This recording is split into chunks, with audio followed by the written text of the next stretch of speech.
Okay, now today we will be doing a new topic. We will start a new topic which is called quantization.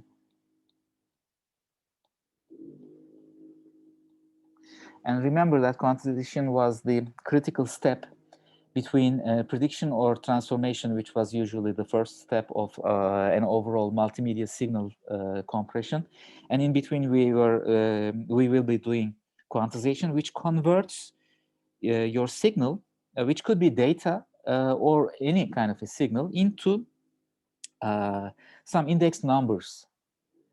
We will see why I say index numbers, and then those numbers will be fed into a lossless compression scheme, which will be like Huffman coding, arithmetic coding, whatever, zip.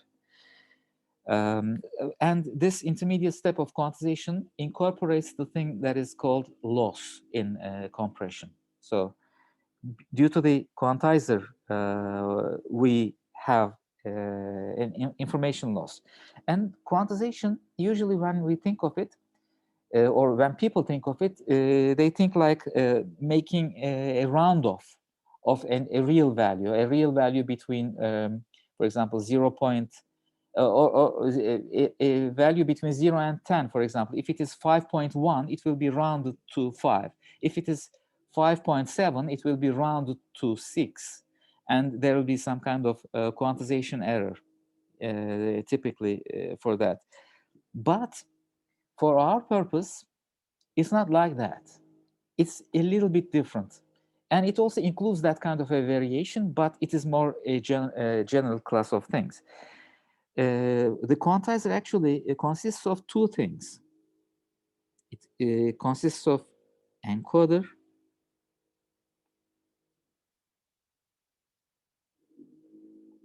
and a decoder.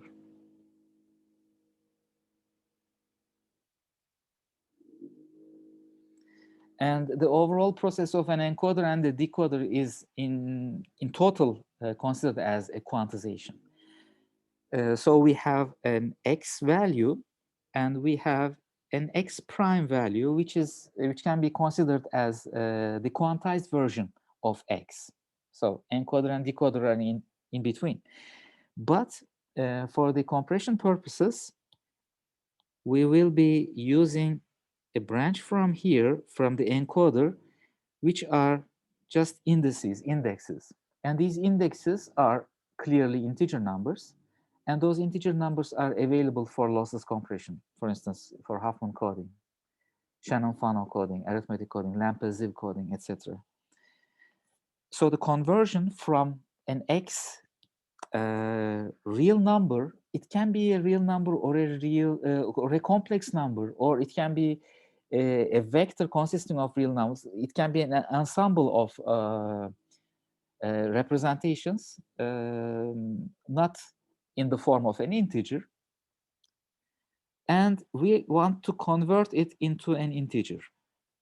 And the decoder actually inputs the integer and decodes a representation of that integer, which is not the same as x, but it produces an x prime, a quantized version of it.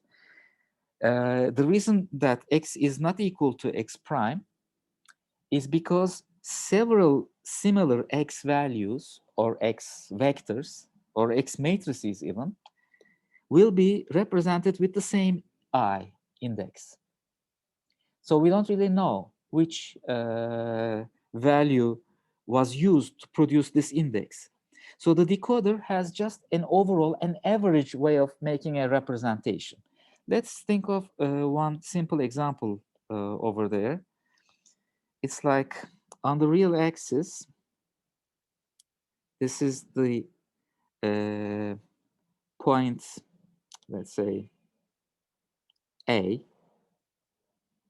and everything in between A plus epsilon and A minus epsilon here, it is represented with an index. This A is a real value, let's assume this is a real axis, and everything will be represented by an index I.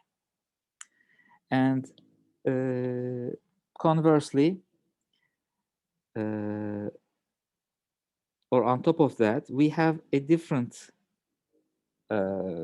region, let's say around B, and this A plus epsilon value is also equal to, let's say, B minus delta, and this point is B plus delta.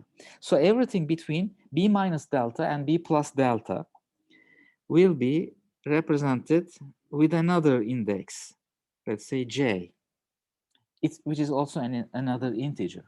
So these ij's, etc., according to these regions, correspond to indexes. And what I can really say is that this thing, this I, is not necessarily equal to A, because A could be an integer value in this real axis. By coincidence, it can be an integer, but it could be something else. And the decoder will just decode every value between A minus epsilon and A plus epsilon. It will take I as its input, and it will decode it as A. So the decoder makes a representation of a region defined by this index of I.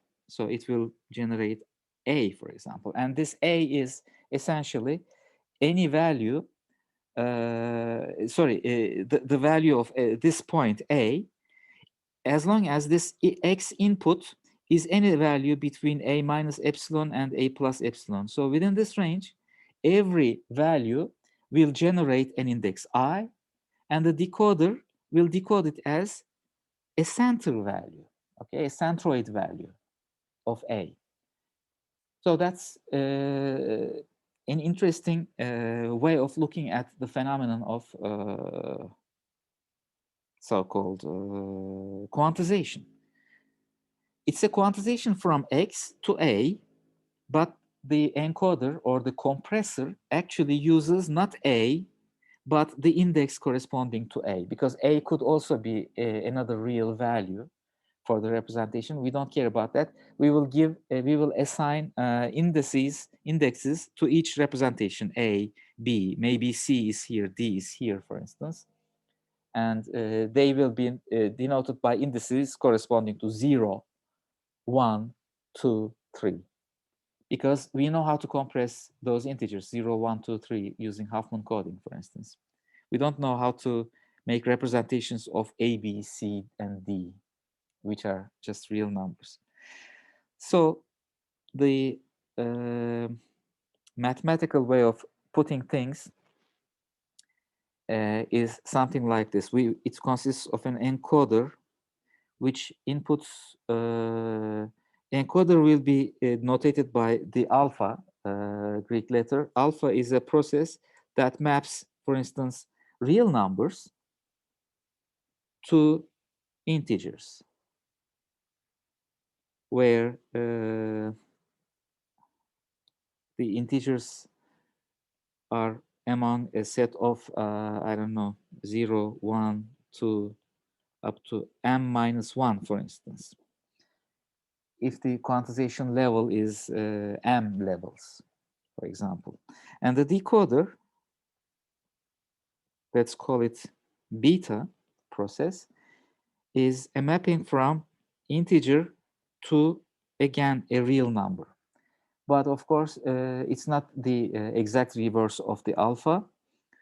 It will just generate a real number corresponding to the center of a region represented with the index of, let's say, 2, okay, with that index.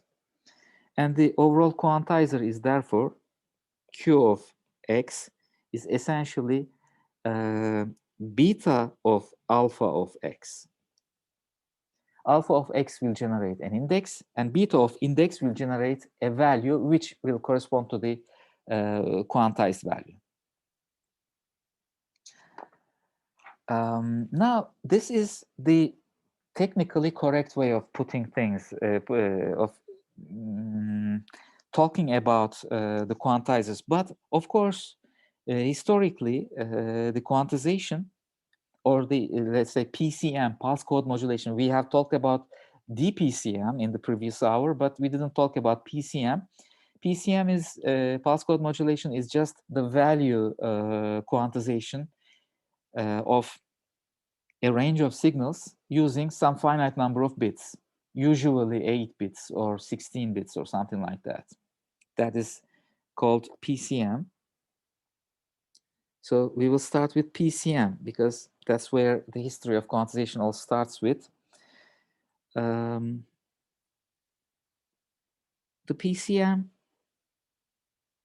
usually quantizes a symmetric zero mean continuous time signal or continuous value signal. It doesn't have to be continuous time. Sorry about that. The value is a real number, a continuously varying real number.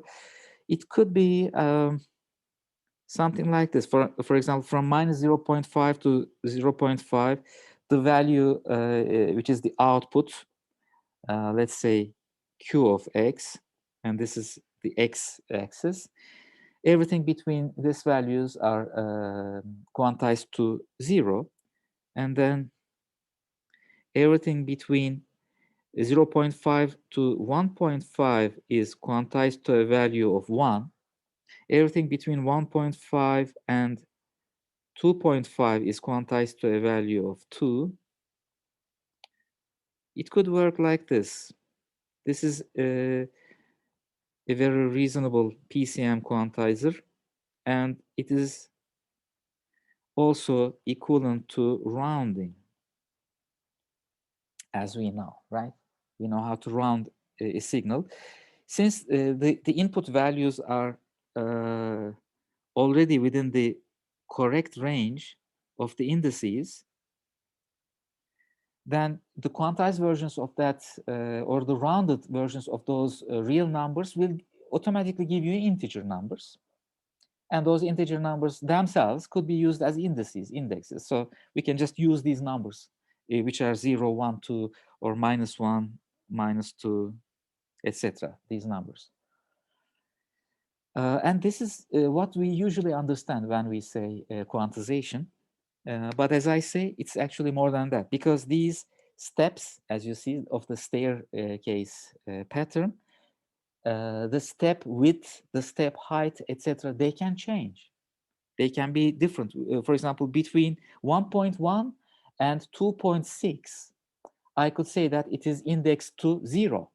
An index of 0 is produced within this range. And between 2.6 and 5.8, the index is 1, right? Then, of course, it doesn't correspond to rounding, but it is also called quantization. Just the stair shapes will change then.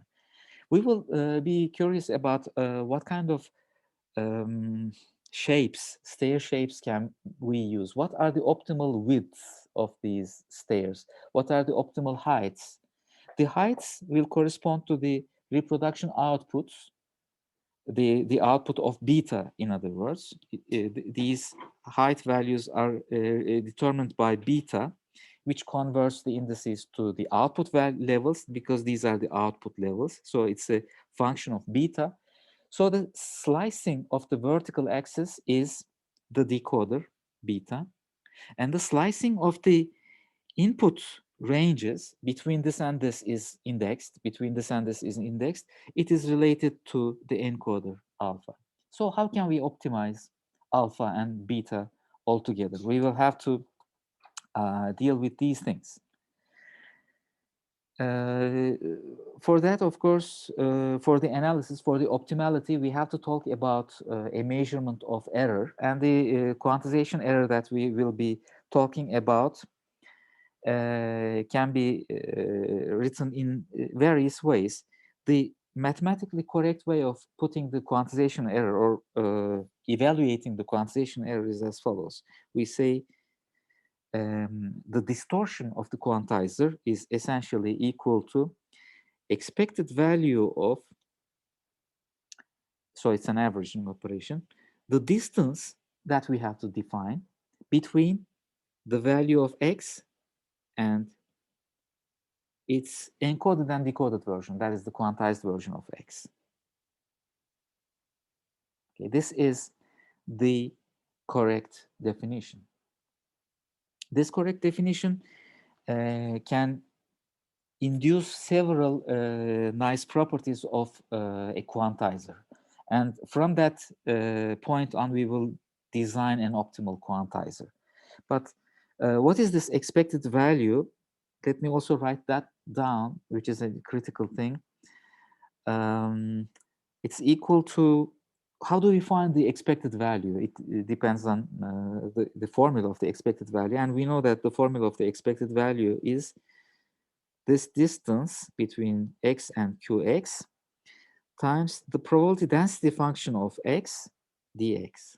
This integral will give you the expected value. And f sub x of x, this thing, is the probability density function of the input, PDF of x, probability density function. We sometimes don't have that one. We don't have the probability density function. So how can we proceed? For example, we have just some sample data. From that data, we want to proceed. We can approximate this to be equal to sum of, for all data, let's say n from 0 to L minus 1, the distance between x and that sample and its quantized version's summation.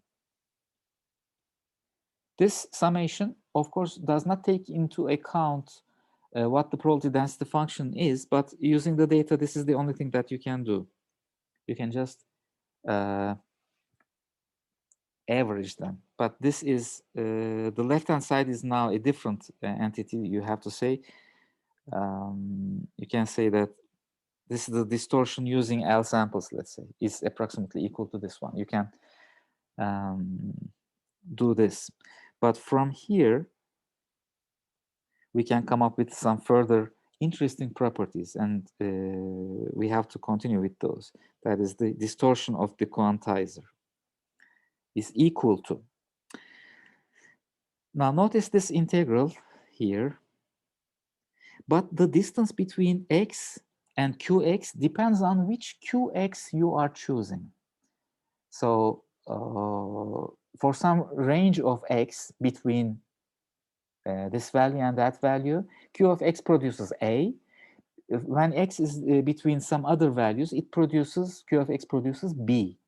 So q of x is essentially fixed, it is constant if x is within a range.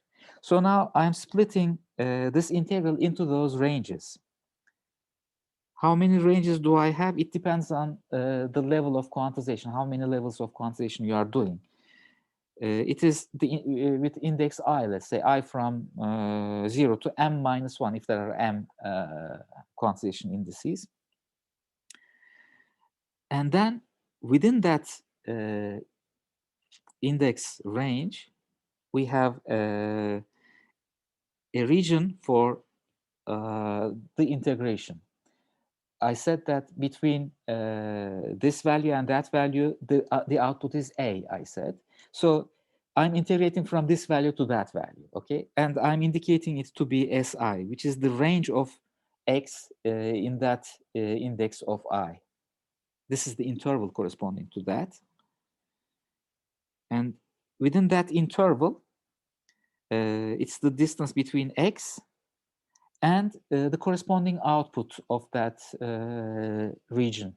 I said it's A, but it could be B or whatever. So let's index them as yi, which is the average output of the ith region.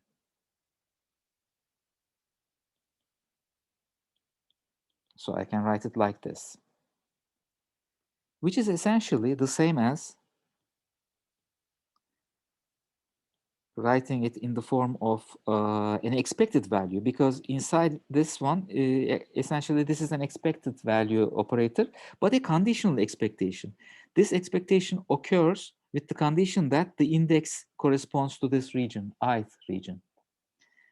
So the expected value is a conditional expectation, the distance between x and yi, condition that the input is within this range, within the corresponding range, times the probability that the input is inside the ith range.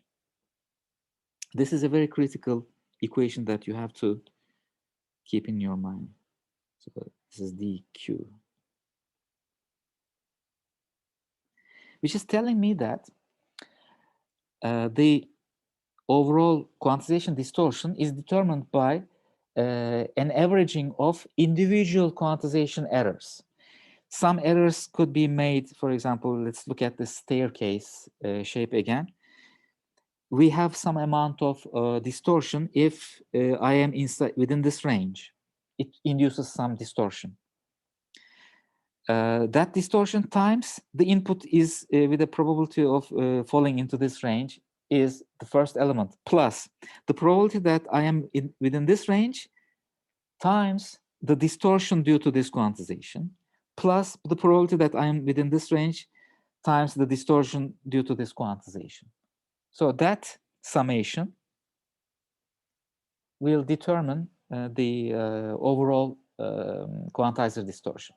So the overall quantizer distortion is composed of individual region-wise quantization errors.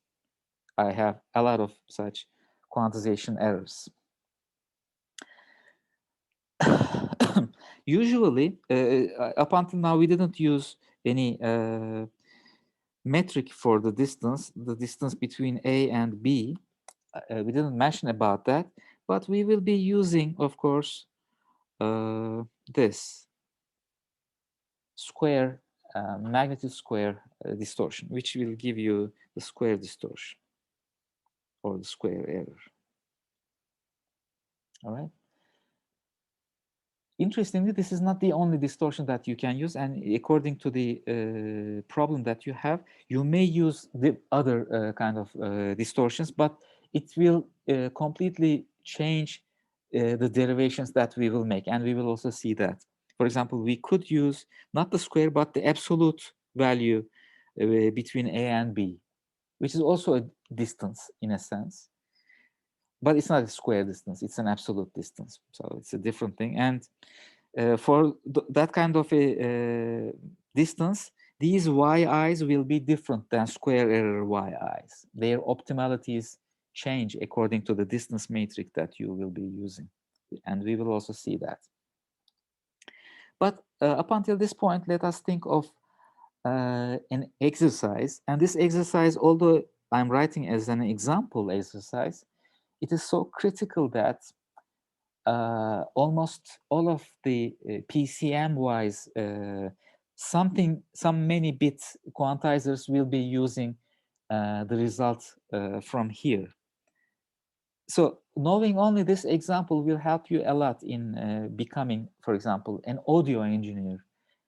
So how much audio quantization is done using 16 bits of PCM, which is equivalent to, I think, CD quality, compact disc quality audio. So what's the signal to noise ratio for that? What's the mean square error of a CD of 16 bits? Now we will see that. So we will be doing N level quantization. And we will be doing a uniform quantization. The uniform quantizer is the quantizer that I have shown you, this staircase. Now, technically, it can be a zero lag or a dead lag quantizer like this. What I mean is this, it produces zero as an output, but you can also shift this a little bit and it may look like this. Your quantizer may work like this as well. So it will not be zero lag, but it will be zero rise quantizer. So this is not equal to this one, as you see. But technically speaking, we don't care about whether you're using zero lag or zero rise quantizer like this. As long as the number of levels are given to you, it is going to be statistically the same performance. So it's not our issue for the time being. So we have 2 to the k level quantizer. N is equal to 2 to the k level uniform quantizer. And the signal range is from minus a over 2 to a over 2. So the range is a. Range is a. Okay. So within this range of a magnitude range, for example, 5 volts, between 0 and 5 volts, or between minus 2.5 to plus 2.5 volts, but it is 5 volts, a volts, for example. This is the signal range. Then the problem is, what is the mean squared error?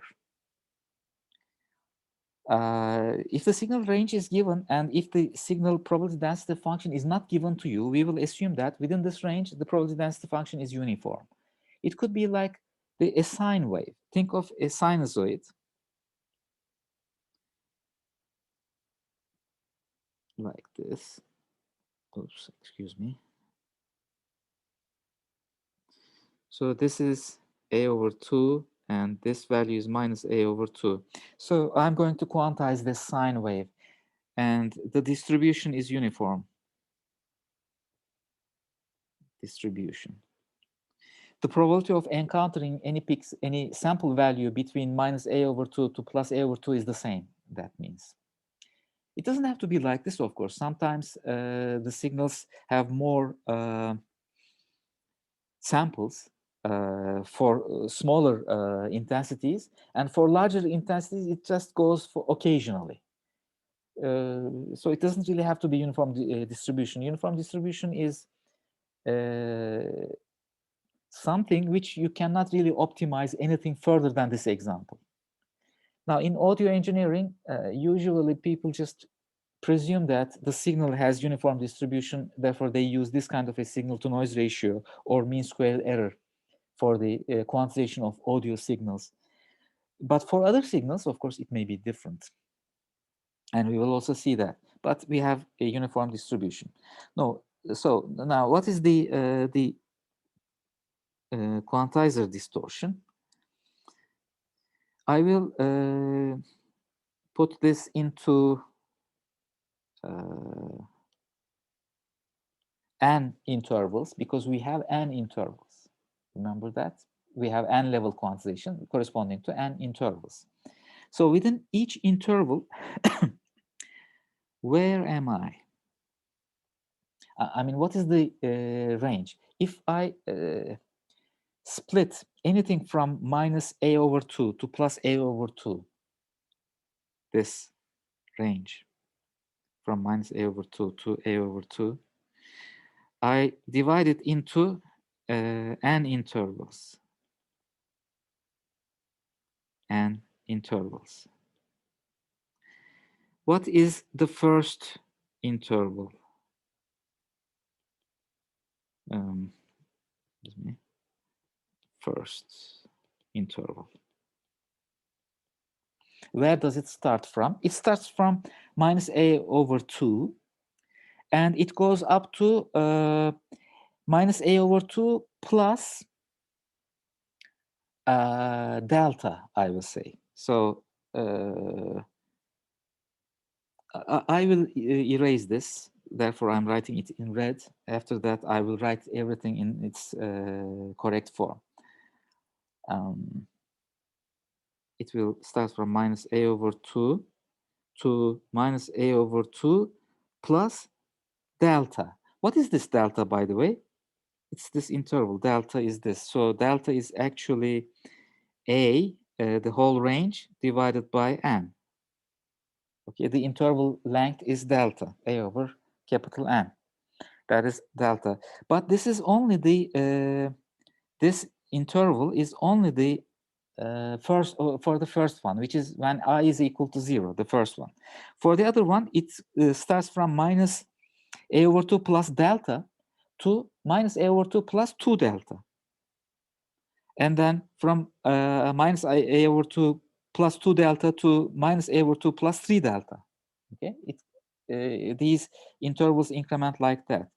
So maybe I should erase these and write the correct form, like it starts from minus a over 2 plus I times delta, because I starts from 0, 2 minus a over 2 plus I plus 1 delta, the next boundary. And in between, I have the distance as x minus. Now, what is the central point? I will have to indicate that. What is yi, in other words? Yi, as you see, for the first interval, it is at delta over 2. Right? Because it's between 0 and delta, and the representation is the mid value, which is delta over 2. And for the other one, it is delta plus delta over 2. For the other one, it will be 2 delta plus delta over 2, etc. So this thing, which is yi, the output of yi, could be written as minus a over 2 plus I delta plus delta over 2. This is the mid value between I delta and I plus 1 delta. Okay. I hope up to this point it's clear. And the difference between x and yi magnitude squared times the probability density function. I say it's uniformly distributed. So anything between minus a over 2 to plus a over 2 would have a probability of 1 over a. This is the uniform PDF.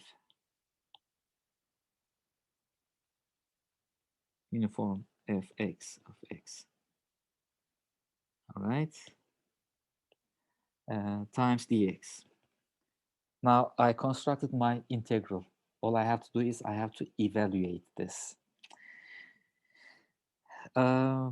Luckily, the integral, although the intervals look ugly, it's from this to this, it can be split into the same intervals all the time, because anytime it's between I and I plus 1, actually the range is like from minus delta over 2 to plus delta over 2. So this could be the same as writing this is equal to, I will put the 1 over a, this 1 over a to the beginning because it's constant. We have 1 over a, and we have the same summation, again, I from 0 to n minus 1, like this.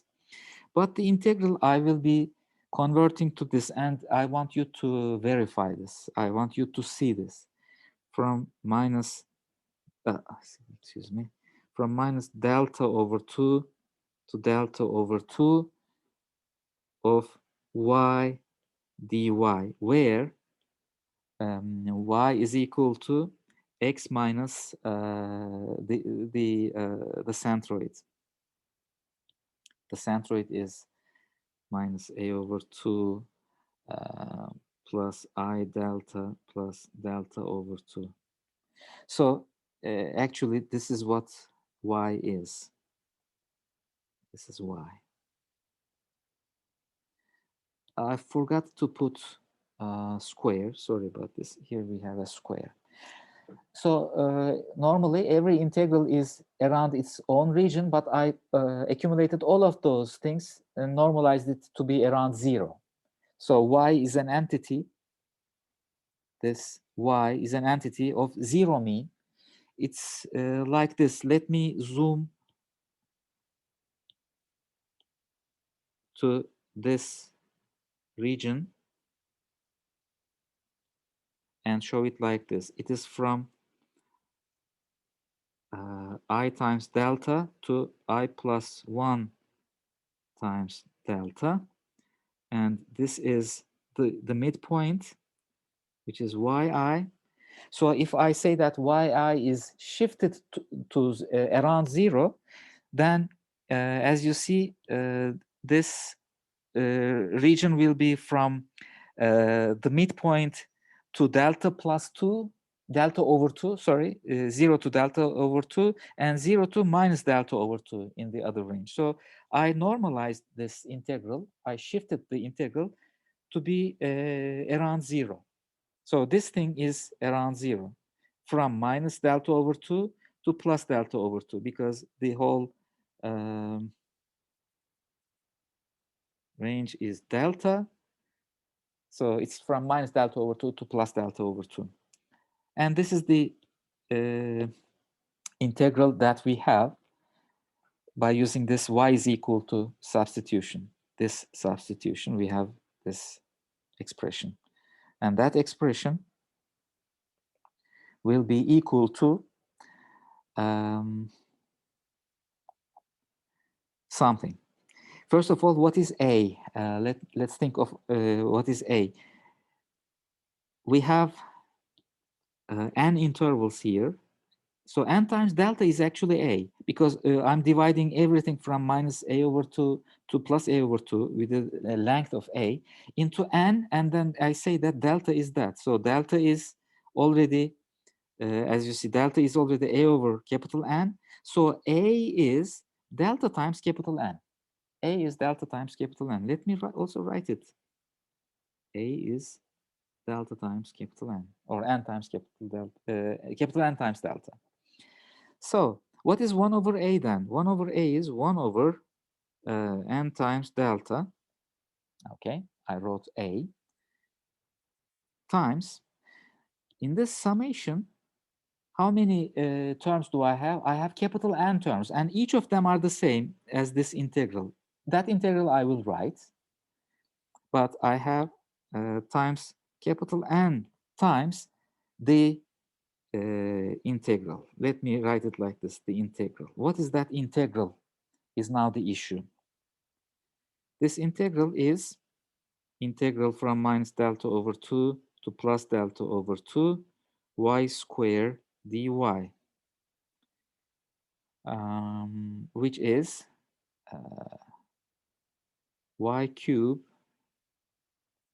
over 3, isn't it? The integral of y squared is y cube over 3, integrated from delta over 2 to minus delta over 2, like this. So let's substitute delta over 2.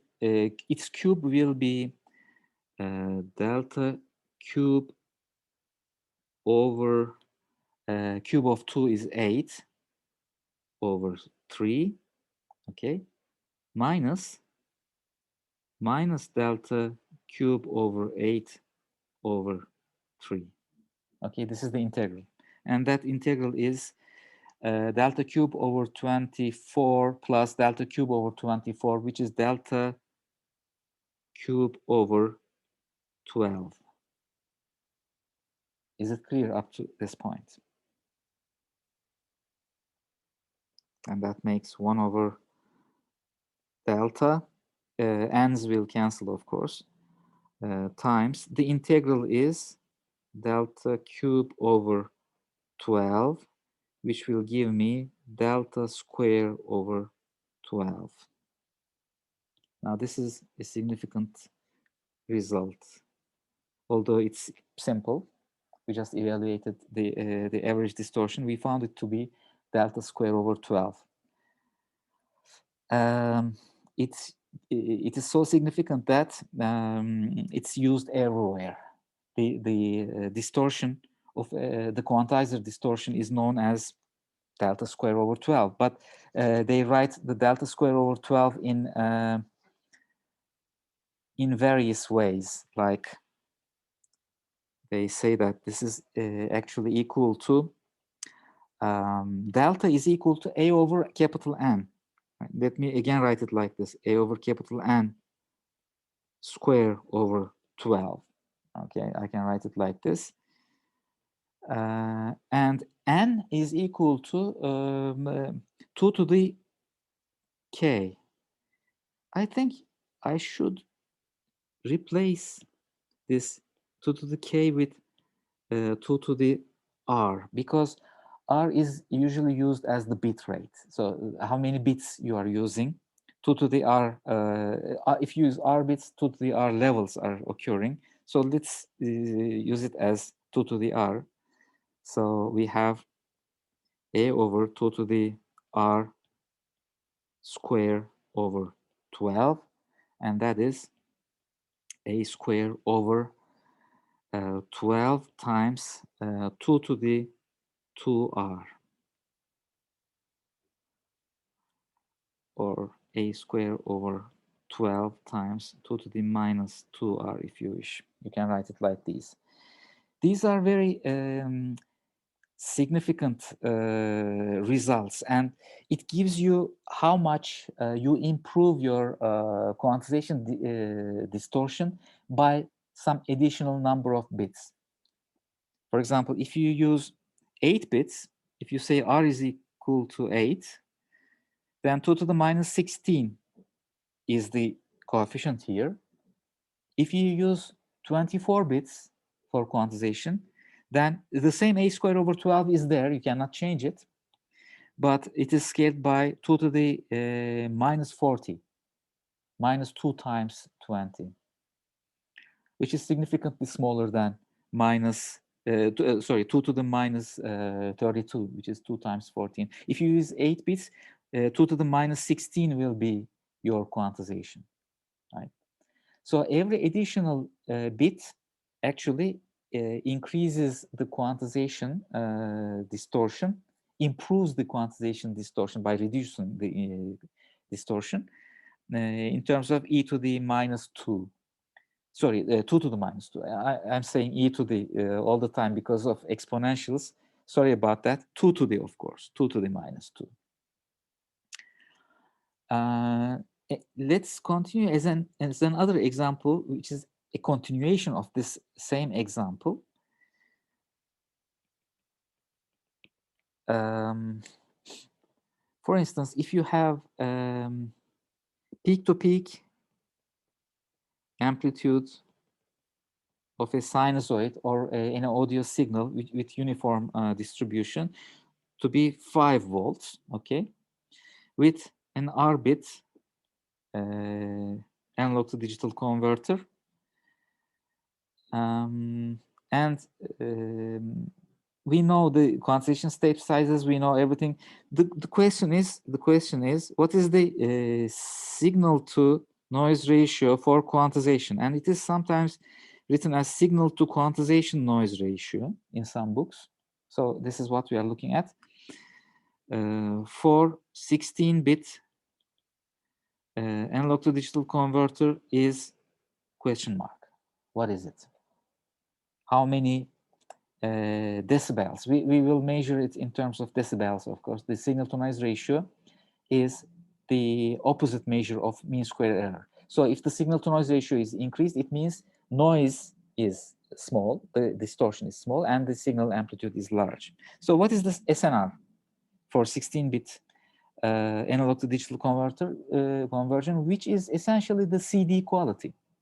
So how many dBs of SNR do we have for 16-bit CD quality? Now, the quantization step size, let's measure it. Its delta is equal to V, the overall range, which is, by the way, 5 volts, but it doesn't really matter. It doesn't really depend on that. Divided by 2 to the R, right? This is the quantization step size. So the signal to noise ratio of the quantizer is equal to 10 logarithm. I will mention when to use 10 logarithm, when to use 20 logarithm within a minute. The signal power, what is it? Minus a over 2 to plus a over 2 kind of a range. So the dynamic range is a. What is the signal power? You have to integrate the square of a sinusoid within one interval, and the average of square of a sinusoid within one interval is 1 over 2. And if the peak is a, for example, it becomes a square over 2. So this is the signal power. And I'm assuming a sinusoid here, which is a good assumption for audio signals, because audio signals are compositions of, decomposed of sinusoids anyway. So each sinusoid will contribute like this. So we will assume that a square over 2 in general is equal to the power of the signal that we have. divided by,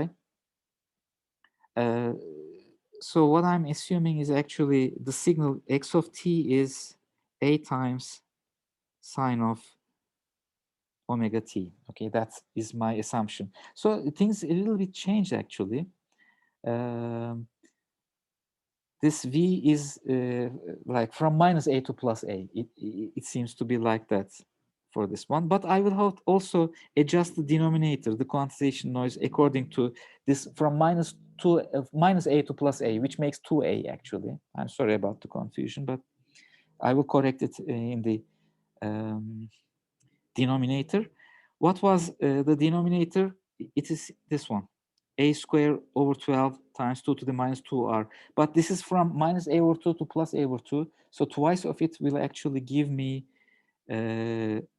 within a square, it will give me 4a square, okay, over 12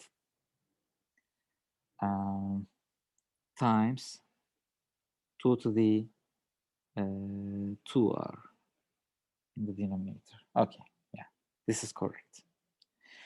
Now, why did I use 10 logarithm in the decibel calculation? Because here I'm already using the square terms, like the mean square power or the mean square distortion.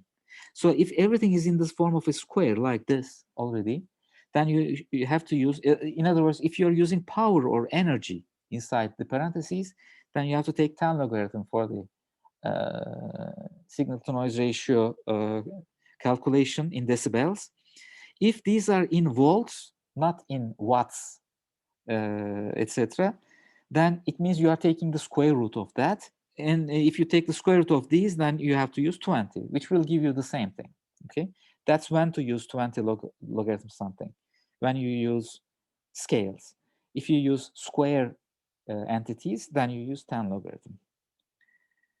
Okay, so this would become 10 logarithm. Many things cancel out here. As you see, we are canceling out, first of all, a squares. That is a critical thing, which means that the signal to noise ratio does not really depend on the magnitude. So if it's small in peak to peak magnitude, then you divide it in a smaller manner. If it is large, then you divide it in a larger manner if you're using the same number of bits. Okay, and it happens to be 3 times 2 to the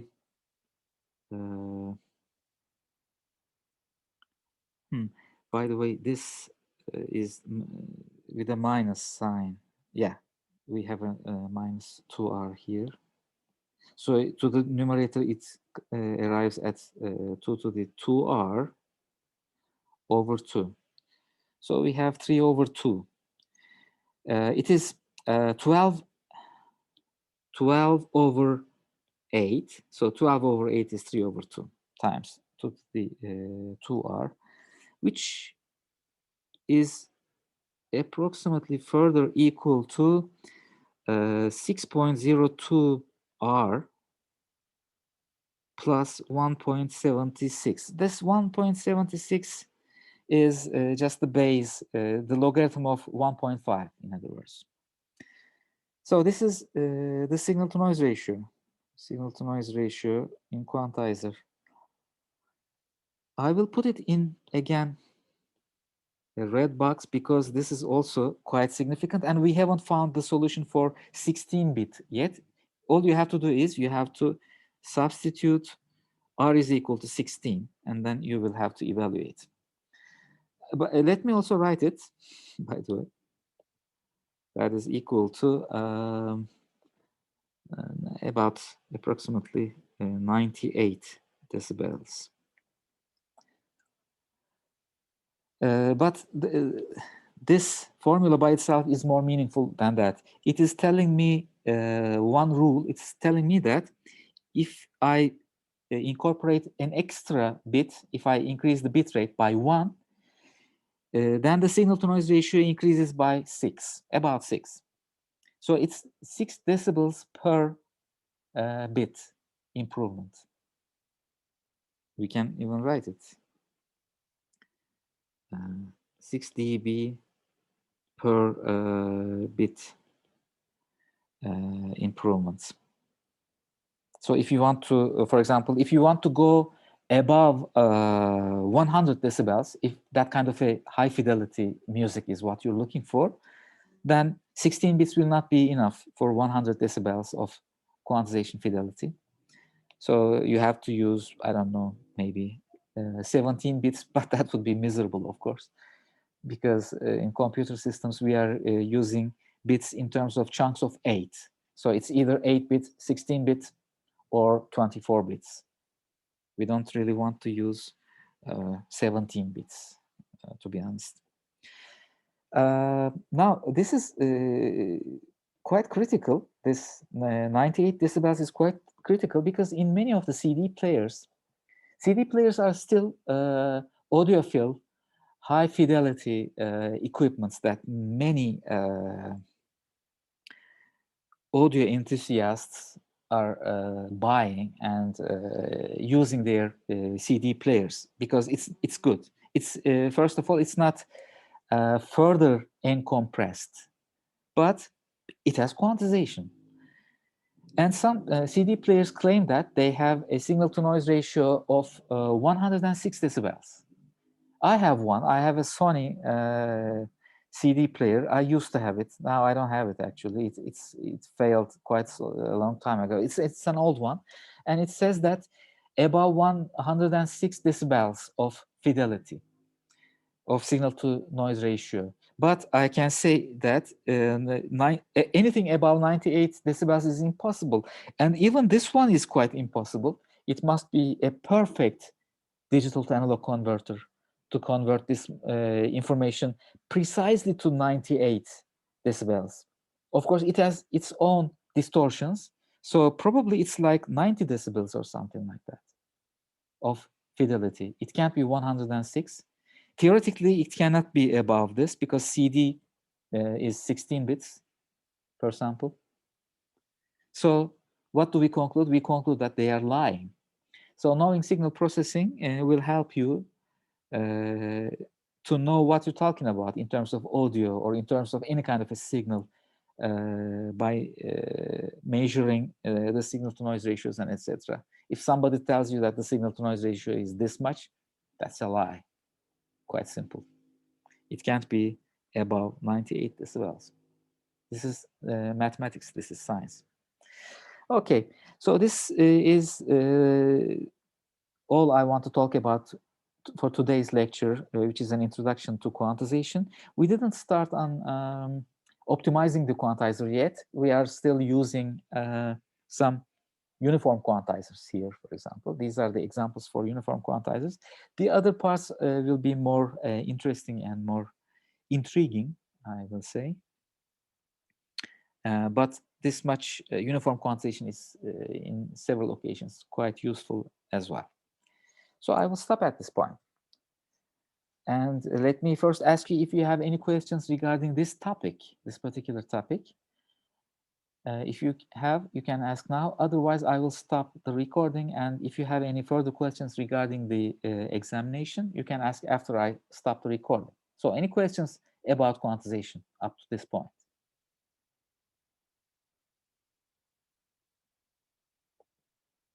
Okay, no questions from here. So I'm stopping the recording.